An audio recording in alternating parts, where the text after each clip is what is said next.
حي على الفلاح.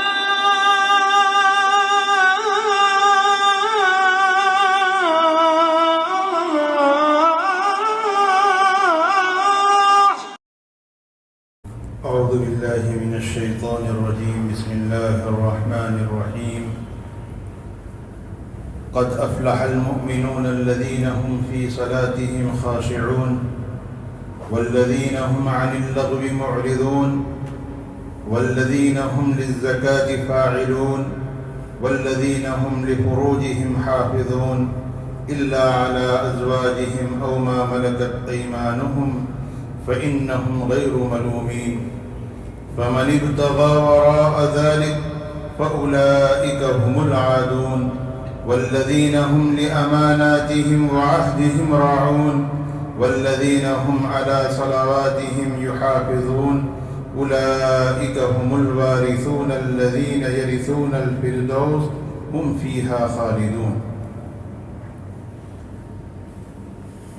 قابل احترام بزرگوں اور دوستوں، گزشتہ اتوار سے ہم نے سورہ مومنون کی ابتدائی آیات کے متعلق کچھ باتیں شروع کی ہیں. گزشتہ اتوار قرآن کریم کی پڑھنے اور سمجھنے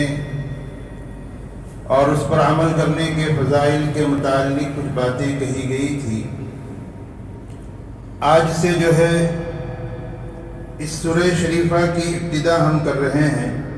اس میں اللہ رب العزت سب سے پہلے ارشاد فرماتے ہیں قد افلح المؤمنون، کہ کامیاب ہو گئے وہ مومنین، یا کامیابی حاصل کر لی ان مومنین نے.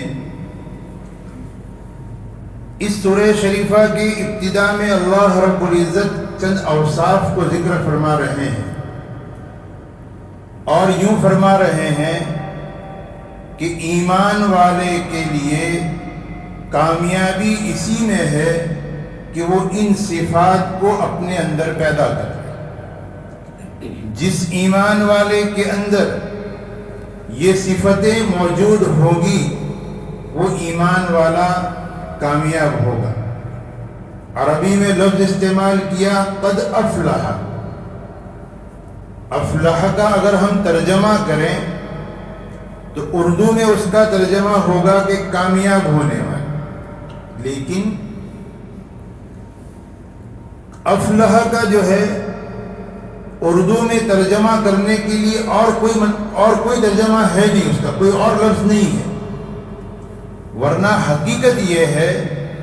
کہ افلح یعنی فلاح کا مفہوم عربی میں بہت وسیع مفہوم ہے. کہ فلاح کا مطلب یہ ہے کہ انسان دنیا کے اندر ان خوبیوں کو اور ان کمالات کو حاصل کر لے، انسان کو وہ تمام کمالات حاصل ہو جائے جس کی وجہ سے اس کی دنیا کی زندگی خوشحال اور کامیاب ہو جائے، اور اسی طریقے سے آخرت کے متعلق بھی وہ سارے کے سارے کمالات اسے حاصل ہو جائے کہ جن کمالات پر آخرت کی زندگی میں اسے کامیابی مل جائے. تو یہاں کامیابی کا مطلب کہ دنیا کی بھی کامیابی اور آخرت کی بھی کامیابی. کہ اس کا اب اس اعتبار سے ترجمہ یہ ہوگا کہ دنیا میں کامیاب ہونے والے ایمان والے اور آخرت میں کامیاب ہونے والے ایمان والے وہ ہیں جن کے اندر آگے ذکر کیے ہوئے تمام کے تمام صفات موجود ہیں. ان صفات میں سب سے پہلی صفت جو ذکر فرمائی وہ فرمایا الذین هم فی صلاتهم خاشعون، کہ کامیاب ہونے والے مومنین وہ ہیں کہ جو خشوع کے ساتھ نماز پڑھنے والے ہیں. نماز اس کی اہمیت کیا ہے اس سے تو ہمیں کا ہر کوئی واقف ہے کہ اللہ کے رسول صلی اللہ علیہ وسلم نے فرما دیا کہ بنی الاسلام علی خمس، کہ اسلام کی بنیاد 5 چیزوں پر ہے. ان میں ایک نماز بھی ہے شہادت اللہ الہ الا اللہ، کہ اللہ اور رسول کی شہادت کے بعد اگر کسی چیز کو ذکر فرمایا تو فرمایا اقام الصلاۃ، کہ اسلام کی بنیاد جن 5 چیزوں پر ہے، شہادت کے بعد سب سے پہلی چیز جو ذکر فرمائی وہ نماز کو ذکر فرمایا، کہ نماز اتنی اہم چیز ہے کہ گویا کہ تمہارے پورے دین کا دار و مدار اسی کے اوپر ہے۔ اسی لیے کہا گیا کہ الصلاۃ عماد الدین، کہ نماز ایمان کی دین کی بنیاد ہے۔ الصلاۃ عماد الدین، من اقامها اقام الدین ومن هدمها هدم الدین، کہ جس نے اس کی حفاظت کر لی، جس نے اس کو قائم کر لیا، اس نے پورے دین کو قائم کر لیا، اور جس نے اس کی پرواہ نہیں کی، جس نے اس کو منہدم کر دیا، گویا کہ اس نے پورے دین کو منہدم کر دیا۔ اللہ رب العزت، میرا اور آپ کا ایمان قرآن پر ہے۔ اللہ رب العزت اگر قرآن کریم میں کسی چیز کا ایک مرتبہ اگر حکم دے دیں تو وہ میرے لیے اور آپ کے لیے ضروری ہو جائے، لیکن نماز ایک ایسی چیز ہے کہ اللہ رب العزت نے قرآن کریم میں 62 جگہوں پر، 1-2 نہیں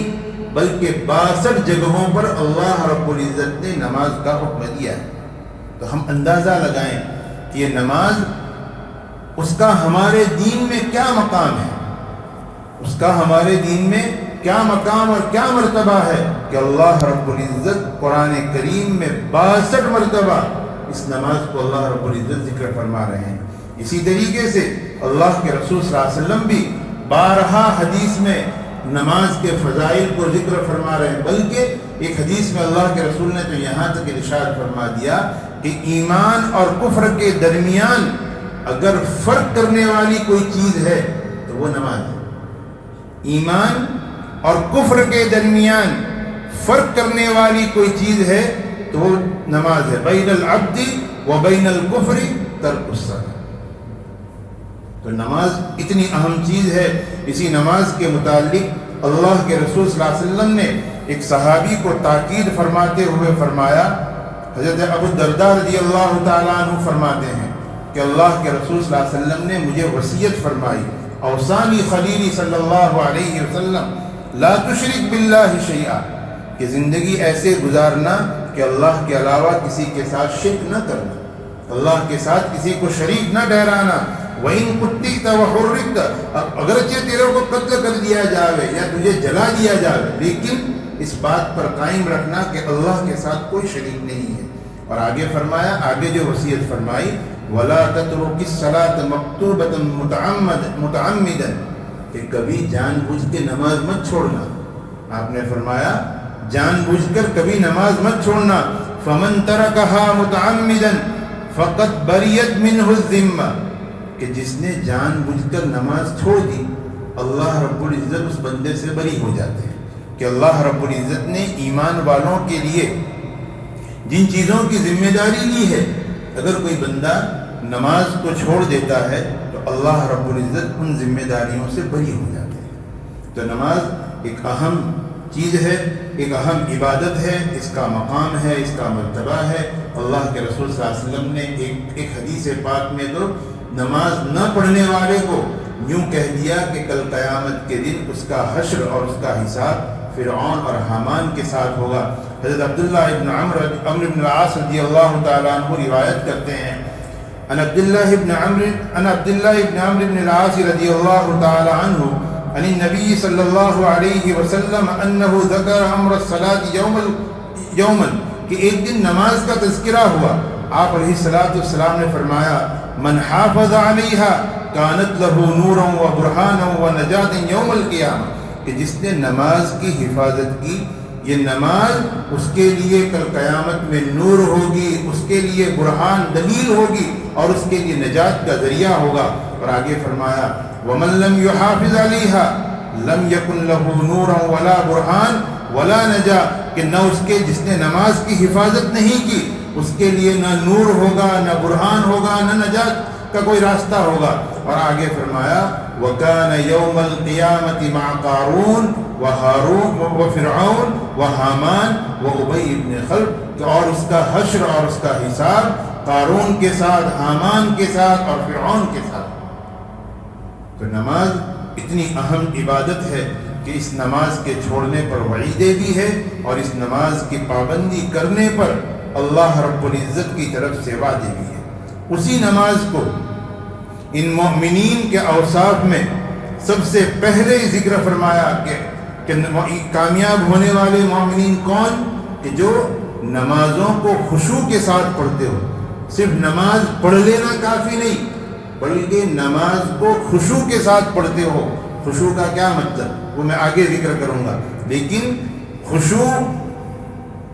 حاصل کرنے کے لیے، بلکہ خشوع تک پہنچنے کے لیے اس کی ابتدا ہوتی ہے ہمارے وضو سے۔ خشوع والی نماز کے لیے پہلی سیڑھی ہے وضو، کہ آدمی جب کامل اور مکمل اور سنت کے مطابق وضو کرتا ہے تو گویا کہ اس نے خشوع والی نماز پہنچنے والی پہلی سیڑھی کو پار کر لیا اس نے۔ وضو عام طور پر ہم لوگ دیکھتے ہیں کہ وضو دو لوگ بیٹھے ہیں، باتیں کر رہے ہیں اور اعضاء دھو لیے وضو، لیکن وہ وضو نہیں ہے۔ ہمارے استاد محترم حضرت مفتی سعید صاحب پالن پوری رحمۃ اللہ علیہ بارہا سبق میں یہ سنایا کرتے تھے کہ آج ہمیں شکایت ہے کہ بھئی ہمیں نمازوں میں دھیان نہیں ہوتا ہمارا، ہم نمازوں میں غافل رہتے ہیں۔ تو حضرت فرمایا کرتے ہیں کہ ہمارا حال بھی یہی ہے کہ ہم آخری وقت پر پہنچتے ہیں، جلدی جلدی وضو کر رہے ہیں، جماعت کھڑی ہے، آستین اتارتے اتارتے پہنچتے ہیں اور اللہ اکبر کہہ کر نماز میں شامل ہوتے ہیں۔ تمہاری سانس پھول رہی ہے تیزی سے آنے کی وجہ سے، تمہارا کیا نماز میں دھیان ہوگا؟ نماز میں کیا دھیان ہوگا؟ تو حضرت فرمایا کرتے تھے کہ اگر چاہتے ہو کہ نماز اچھے سے ہو تمہاری تو اس کے لیے اطمینان سے وضو ہو تمہارا،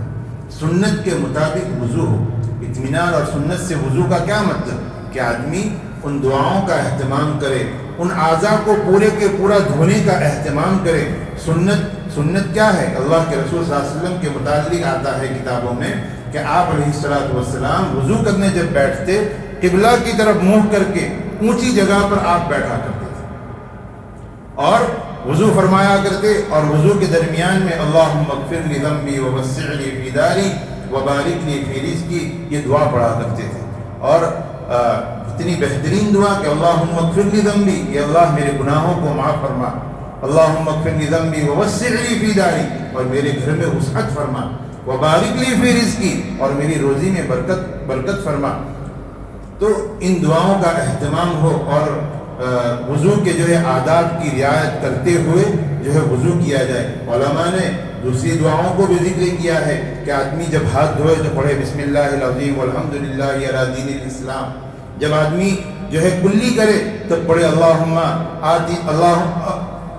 اعنی علی تلاوت القرآن وذکرک وشکرک وحسن عبادتک۔ جب آدمی ناک میں پانی ڈالے تب دعا پڑھے اللہم ارحنی راحیت الجنہ ولا ترحنی راحیت النار۔ بہترین دعائیں ہیں کہ آدمی جب ناک میں پانی ڈالتا ہے پڑھتا اللہم ارحنی راحیت الجنہ، یہ اللہ مجھے جنت کی خوشبو عطا فرمانا، ولا ترحنی راحیت النار، اور جہنم کی بدبو سے جو ہے مجھے دور رکھنا۔ جب آدمی چہرہ دھوئے تب پڑھے اللہم بیض وجہی یوم تبیض وجوہ وتسود وجوہ، کہ اللہ جس دن چہرے جو ہے روشن ہوں گے اور جس دن بعض چہرے جو ہے وہ سیاہ ہوں گے اس دن میرے چہرے کو روشن فرمائے۔ جب آدمی ہاتھ کو دھوئے، سیدھے ہاتھ کو دھوئے تو دعا پڑھے اللہم آتینی کتابی بیمینی وحاسبنی حسابا یسیرا، یہ اللہ میرا نامہ اعمال مجھے سیدھے ہاتھ میں دینا اور میرا حساب آسان کرنا۔ جب الٹے ہاتھ کو دھوئے تو پڑھے اللہم لا تؤتنی کتابی بشمالی ولا من وراء ظہری، کہ اللہ میرے نامہ اعمال کو میرے الٹے ہاتھ میں نہ دینا، اس لیے کہ کتابوں میں آتا ہے کہ کل قیامت کے میدان میں جس کا نامہ اعمال اسے سیدھے ہاتھ میں دیا گیا وہ اس کی علامت ہے کہ اس کے لیے جنت کا فیصلہ ہوگا۔ تو آدمی دعا کرے اللہ سے، اللہ میرے نامہ اعمال میرے سیدھے ہاتھ میں ملے نہ کہ میرے الٹے ہاتھ میں ملے۔ آدمی جب مسا کرے تب دعا پڑھے اللہم اذلنی تحت ذل عرشک یوم لا ذل الا ذل عرشک، یہ اللہ جس دن آپ کے عرش کے سائے کے علاوہ کوئی سایہ نہیں ہوگا اس دن مجھے آپ کے عرش کا سایہ نصیب فرمانا۔ جب آدمی قدم دھوئے اور جب گردن کا مسا کرے تب پڑھے اللہم آتک رقبتی من النار، کہ اللہ میری گردن کو جہنم سے دور رکھنا۔ جب قدموں کو دھوئے تو پڑھے اللہم ثبت قدما یوم تذل فیہ الاقدام، کہ اللہ جب پل صراط پر لوگوں کے قدم ڈگمگا جائیں گے اس دن تو مجھے جو ہے پل صراط پر ثابت قدم رکھنا۔ تو اس طریقے سے آدمی سنتوں کی رعایت کرتے ہوئے ہر عضو کو 3 مرتبہ سنت کی نیت سے دھوتے ہوئے جب آدمی وضو کرے گا اور پھر نماز کے لیے آئے گا۔ اور ایک اور عمل بتلا دوں، حدیث میں آتا ہے اللہ کے رسول صلی اللہ علیہ وسلم نے ایک مرتبہ تذکرہ فرمایا حضرت بلال رضی اللہ تعالیٰ عنہ سے، اور فرمایا کہ بلال، میں نے معراج کی شب جنت میں مجھ سے آگے آگے تمہارے قدموں کی آواز کو محسوس کیا، مجھ سے آگے تمہارے قدموں کی آواز کو میں نے سنا، جیسے ایک کسی بڑی شخصیت کے آگے اس کے سیکیورٹی اور باڈی گارڈ والے کیسے، ویسے کہ میں نے مجھ سے آگے جو ہے تمہیں محسوس کیا، تمہارے قدموں کی آواز سنی، ایسا تو کیا عمل کرتے ہو؟ حضرت بلال رضی اللہ تعالیٰ عنہ نے فرمایا کہ اللہ کے رسول، ایسا تو کوئی عمل یاد نہیں ہے مجھے، ہاں البتہ اتنی بات ضرور ہے کہ جس دن سے میں ایمان لایا ہوں، جس دن سے میں نے اسلام قبول کیا ہے، اس دن سے اس بات کا اہتمام کیا ہے کہ جب بھی وضو کرتا ہوں وضو کے بعد 2 رکعت تحیۃ الوضو ضرور پڑھتا ہوں، چاہے وہ میں نے نماز کے لیے وضو کیا ہو یا ایسے ہی وضو کیا ہو، لیکن اس 2 رکعت نماز وضو کے بعد 2 رکعت تحیۃ الوضو کے نام سے نماز ضرور پڑھتا ہوں۔ اللہ کے رسول صلی اللہ علیہ وسلم نے فرمایا، ہاں بلال، تمہارا یہی وہ عمل ہے جس نے تمہیں جو ہے یہ مقام عطا فرمایا ہے۔ اور ہمیشہ باوضو رہنے کا اس کے بھی بڑے فضائل۔ اللہ کے رسول صلی اللہ علیہ وسلم نے ایک صحابی نے ایک مرتبہ اللہ کے رسول صلی اللہ علیہ وسلم سے شکایت کی کہ اللہ کے رسول، گھر میں بڑی تنگی ہے۔ اللہ کے رسول صلی اللہ علیہ وسلم نے فرمایا ادم علی الطہارہ، کہ ہمیشہ باوضو رہا کرو، اللہ برکت دیں گے۔ اور ان صحابی کا بیان ہے کہ میں نے اس پر عمل کیا اور اس کے میں نے فائدے دیکھے۔ بزرگان دین فرماتے ہیں کہ جیسے انسان اپنے دشمن سے ہر وقت جو ہے مسلح رہتا ہے، ہتھیار سے لیس رہتا ہے کہ کہیں کوئی دشمن مجھ پر حملہ نہ کر دے، ایسے ہی شیطان کے مقابلے کے لیے ہر وقت انسان کو باوضو رہنا چاہیے۔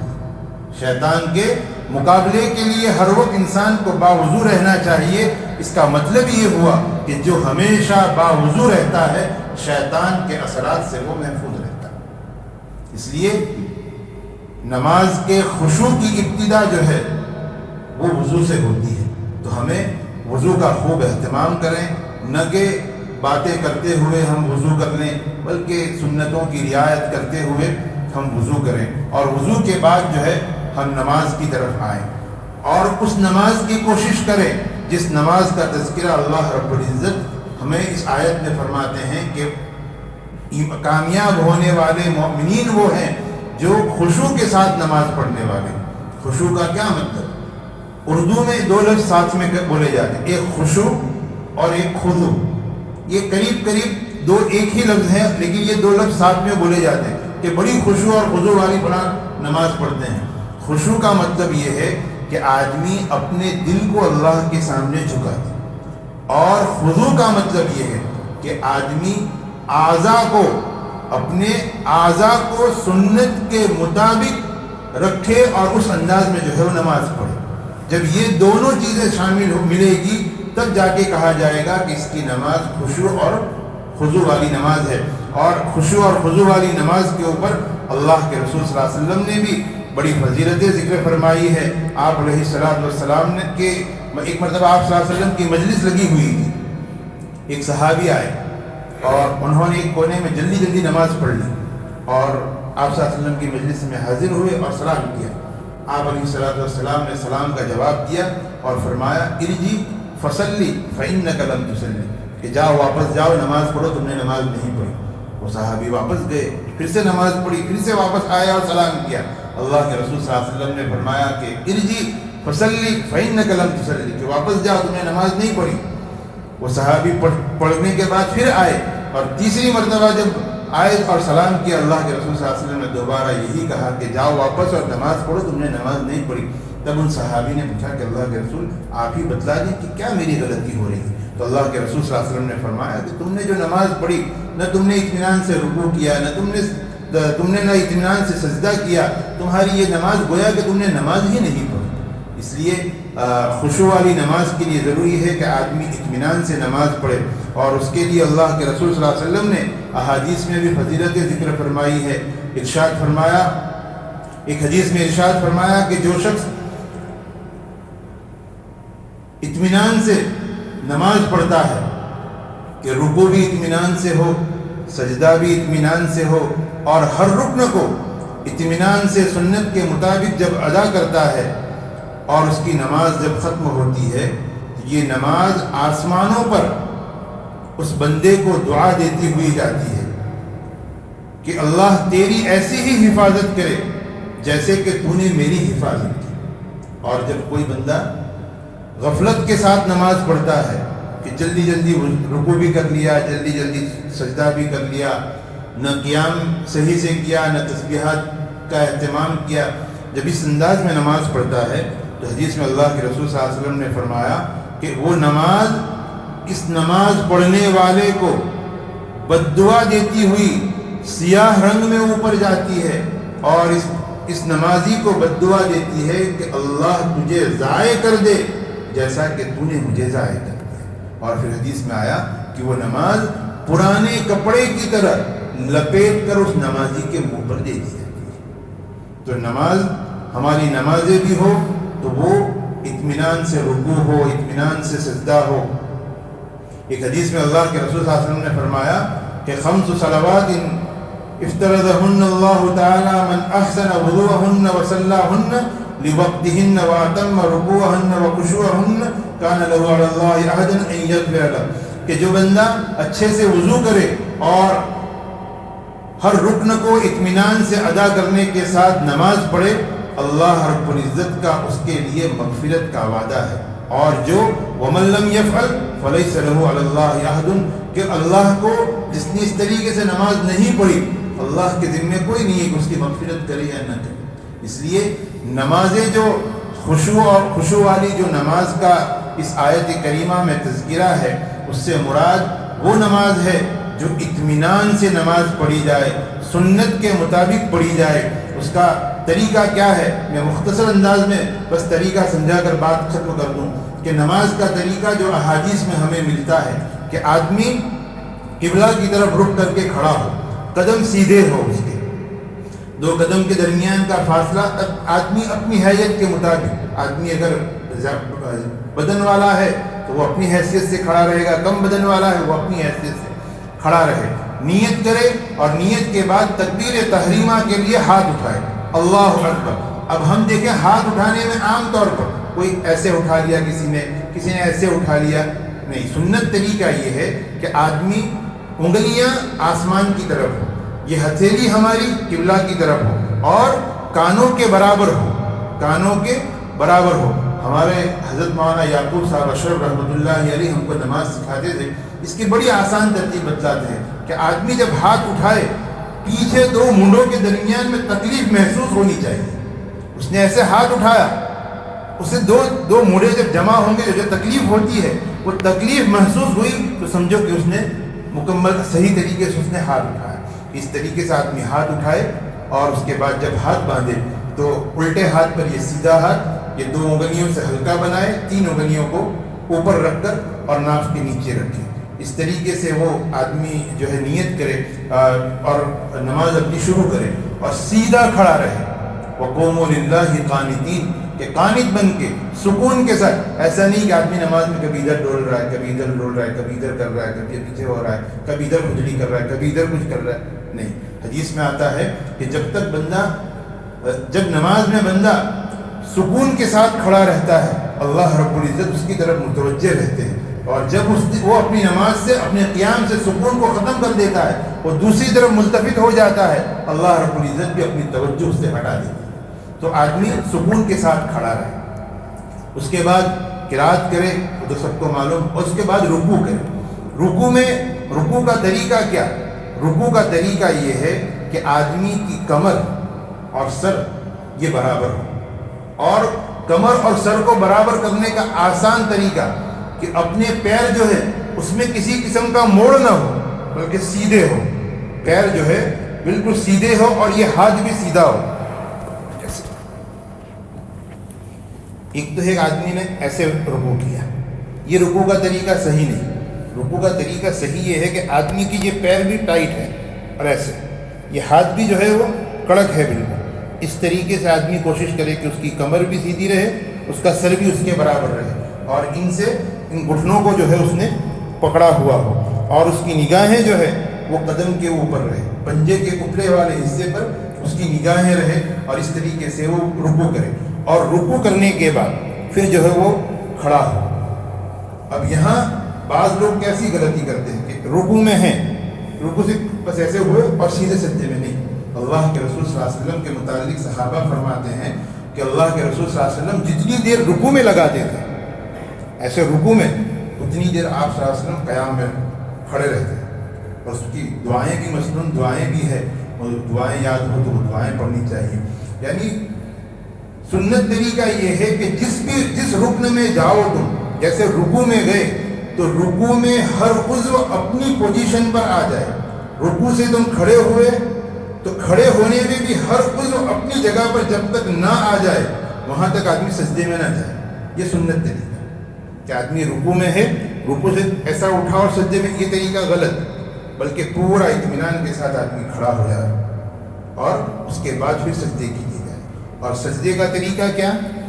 کہ سجدے میں جانے کے وقت سب سے پہلے آدمی اپنے دونوں گھٹنوں کو رکھے، گھٹنوں کے بعد ہاتھوں کو رکھے، ہاتھوں کو رکھنے کے بعد اپنا چہرہ جو رکھنا ہے اس میں سب سے پہلے ناک رکھے، اور اس کے بعد پیشانی رکھے، اور کھل کر سجدہ کرے۔ کھل کر سجدہ یعنی ہاتھ جو ہے وہ بغل سے الگ ہو، نہ ہی زمین پر بچھے ہوئے ہو، نہ ہی اتنے چوڑے ہو کہ بغل والا اس کو تکلیف ہو، بلکہ اپنی حیت پر نہ ہاتھ پہلو سے لگے ہوئے ہونے چاہیے، نہ زمین پر بچھے ہوئے ہونے چاہیے، اور سجدے کی حالت میں بھی ہاتھ ایسے رہیں گے، اور اس کے درمیان میں جو ہے ہمارا سر رہے گا۔ بعض لوگوں کو دیکھا کہ ایسے رکھتے ہیں اور اس کے اوپر سر رکھتے ہیں، کیا بعض اتنا فاصلہ رکھتے ہو؟ یہ نہیں، درمیانی فاصلہ، اور درمیان میں جو ہے وہ سر رکھا ہوا ہو، اور سجدے میں انگلیاں جو ہے وہ قبلے کی طرف مڑی ہوئی ہو، اور پنجے جو ہے زمین سے لگے ہوئے ہو۔ اس میں بھی بہت سی غلطی ہوتی ہے کہ بعض لوگ اس طریقے سے سجدہ کرتے ہیں کہ ان کی انگلیاں زمین پر لگتی ہی نہیں ہیں، لیکن مسئلہ یہ ہے اگر کوئی اس طریقے سے سجدہ کرتا ہے کہ اس کی انگلیاں زمین پر نہیں لگتی، اس کی نماز نہیں ہوتی۔ ایک مرتبہ سبحان اللہ کہنے کے بقدر بھی اس کی انگلیاں جو ہے زمین پر لگنی چاہیے، تب جا کر اس کی نماز۔ سنت طریقہ تو یہ ہے کہ پورا وقت، جتنا وقت جو ہے وہ سجدے میں رہے، وہ سجدے میں اس کی انگلیاں ایسے قبلے کی طرف ہو اور زمین کو لگی ہوئی ہو، اور اگر کسی سے غفلت ہوئی تو وہ دیکھ لے، اگر ایک مرتبہ سبحان اللہ کہنے کے بقدر بھی اگر اس کی انگلیاں اور اس کا پیر زمین پر نہیں رہا ہے تو اس کی نماز نہیں۔ سجدہ کیا، سجدے کے بعد جو ہے جلسے میں بیٹھے، دو سجدوں کے درمیان بیٹھنے کو جلسہ۔ اس میں بھی وہی بات کہ آدمی سجدے سے اٹھ کر جلسے میں بیٹھا، ہر عضو اپنی جگہ پر جب آ جائے اس کے بعد پھر دوسرا سجدہ۔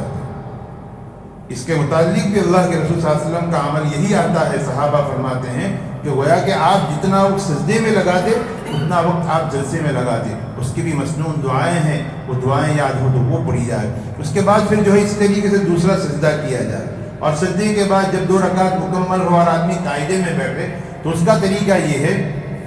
کہ آدمی الٹا پیر ایسے بچھائے، سیدھا پیر ایسے کھڑا رکھے اور اس الٹے پیر کے اوپر بیٹھ جائے۔ بعض لوگ اگر کسی کی مجبوری ہے تو بات دوسری ہے، بعض لوگ دونوں پیر جو ہے کسی ایک طرف نکال دیں۔ یہ مردوں کی نماز کا طریقہ نہیں بلکہ یہ تو عورتوں کی نماز کا طریقہ ہے۔ اس طریقے سے آدمی جو ہے نماز میں بیٹھے، جب 2 رکعت مکمل ہوگی اور 2 سجدوں کے بعد بیٹھے گا تو اسے قاعدہ کہیں گے قاعدے میں بیٹھنے کا طریقہ کہ ایک پیر بچھایا اور دوسرا پیر کھڑا رکھا، ہاتھوں کو اپنے رانوں پر رکھے، لیکن کس طریقے سے کہ اس کے ہاتھ جو ہیں وہ ایسے سیدھے ہاتھ ہوں گے اور گھٹنوں تک آئیں گے۔ بعض لوگ ایسے رکھتے ہیں، یہ ایسے گھٹنوں کے اوپر ایسے رکھتے ہیں جیسے گویا کہ گھٹنوں کو پکڑے ہوئے، وہ طریقہ صحیح نہیں، بلکہ انگلیوں کا سرا جو ہے گھٹنوں تک آیا تمہارا، یہ صحیح طریقہ ہے۔ اور اتحیات پڑھیں گے، اس میں جب اشہد اللہ الہ الا جب